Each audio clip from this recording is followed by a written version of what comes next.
A Ludi Magister was a teacher at a Roman school, Roman Ludus.Magistri, where often Greek or other educated slaves. The Ludi Magister was the teacher of the first stage of Roman education.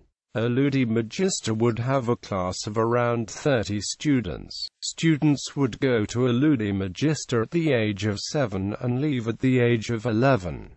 Classes would be held in a room rented by the Ludi Magister or outside. The subjects taught by a Ludi Magister were mainly reading and writing, accompanied by a small knowledge of arithmetic and numbers. Teachers were allowed to employ corporal punishments if students were late or were disobedient, and could be whipped. Many Roman boys attended this first stage of education. There was a medium fee and the skills learned were essential. The skills were reading and writing Greek and Latin. However, only very rich families sent their daughters to school, and most taught their daughters themselves or had the son teach them. For a girl, other household skills such as making fabric and cooking were more important. A child would often be sent with a slave, a pedagogus, to school who would carry equipment and make sure they got there safely. The equipment used at this stage consisted of wax tablets which would be written on with a stick with a pointed end for writing and a flat end for rubbing the wax back so it could be written on again. Also, papyrus rolls and quills with black and red ink could be used, almost an equivalent to paper and pens, but papyrus rolls were much rougher. As well as that, the ink was more durable as it was made of soot and resin.